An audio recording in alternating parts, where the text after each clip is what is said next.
tetap semangat dalam mempelajari matematika. Nah, sebelum kita memulai pembelajaran kita pada hari ini, lebih baik kita berdoa terlebih dahulu. Berdoa dimulai.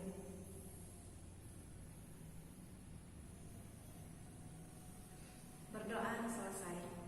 Baiklah anak-anak, kemarin kita sudah mempelajari istilah-istilah yang ada dalam matematika. Nah, seperti aksioma, definisi, teorema, dan yang mana yang perlu dibuktikan dan mana yang tidak dibuktikan. Nah, gunanya apa? Nah, gunanya pas pembelajaran kita pada hari ini, yaitu pembuktian dalam matematika. Nah, dalam matematika itu ada 3 metode pembuktian, yaitu yang pertama nih, itu adalah pembuktian langsung. Yang kedua itu pembuktian tidak langsung. Nah, pembuktian tidak langsung ini terbagi menjadi 2, yaitu menggunakan kontraposisi atau menggunakan kontradiksi. Dan yang ketiga itu adalah pembuktian menggunakan induksi matematika.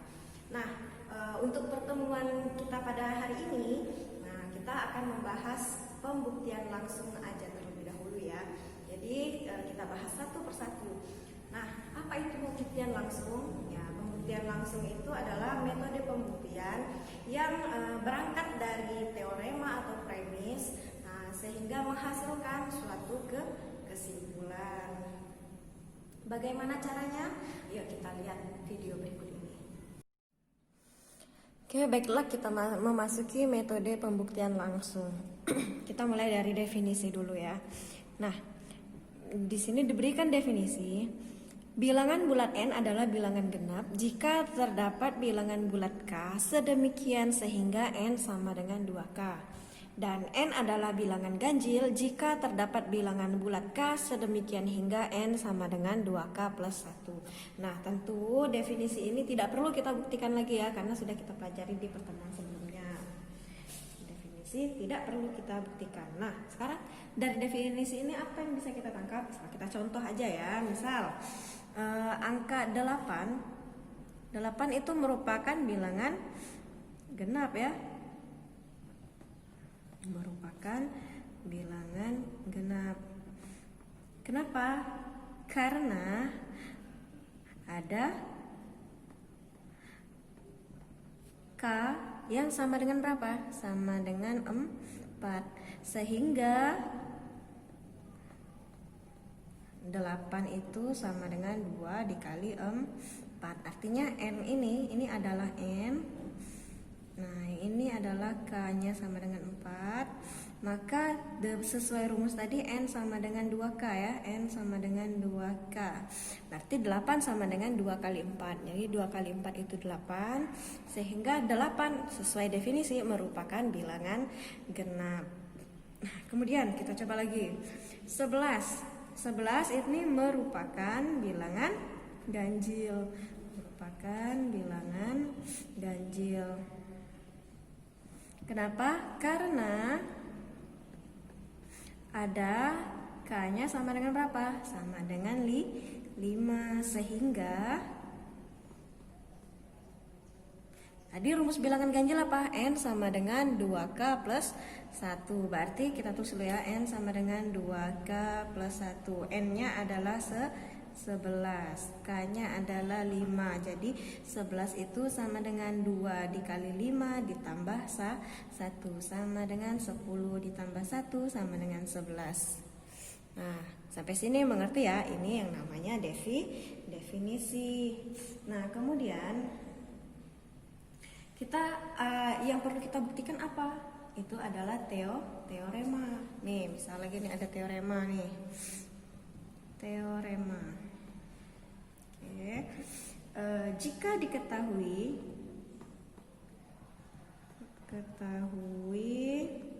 n adalah bilangan ganjil,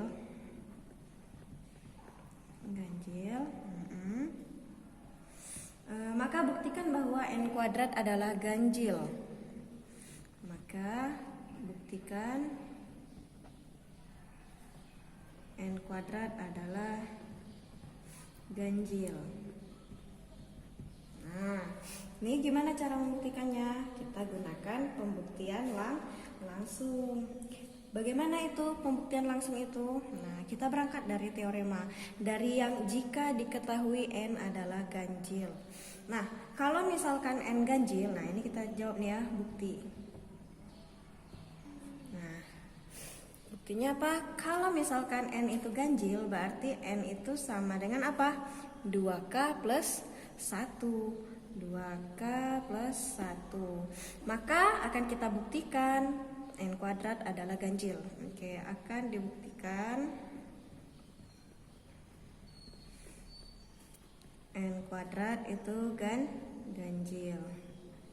Oke, kita masukkan, berarti N kuadrat sama dengan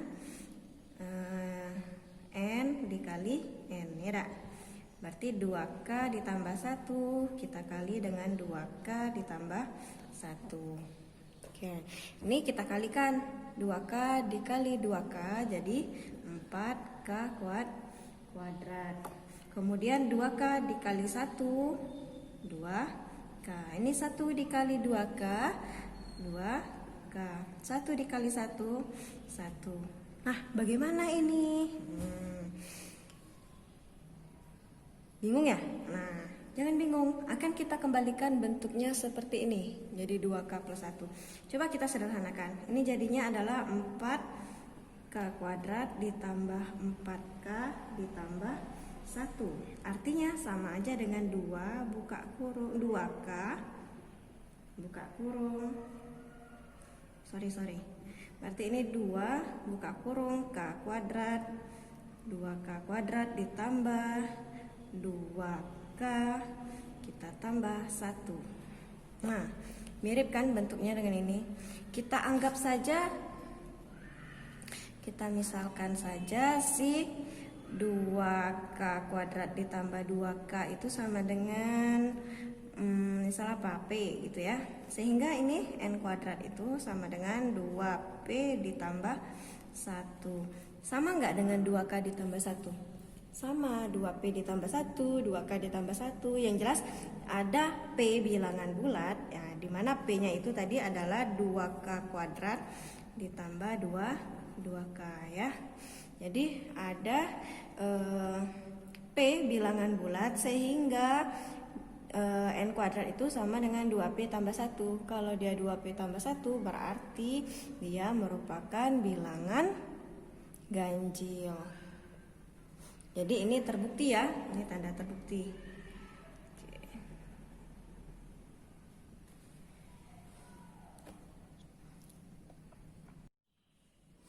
Nah, ini ada soal. Jika N merupakan bilangan genap, buktikan bahwa N kuadrat adalah bilangan genap.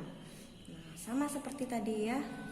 Cuma tadi adalah bilangan ganjil, nah sekarang bilangan genap. Kita kembali ke definisi. Apa itu definisi bilangan genap? Bilangan genap itu adalah jika ada suatu bilangan K sehingga N itu sama dengan 2K. Berarti N-nya adalah 2K. Jadi kita ini tulis bukti, yaitu N-nya itu sama dengan 2K. Nah, yang ditanya adalah buktikan N kuadrat adalah bilangan genap. Berarti kita cari N kuadrat. Kalau N kuadrat itu sama aja dengan 2K kuadrat. Kira. Nah, ini kalau kita ubah jadinya sama dengan 4K kuadrat. 4K kuadrat ini sama nggak dengan 2 dikali dengan 2K kuadrat?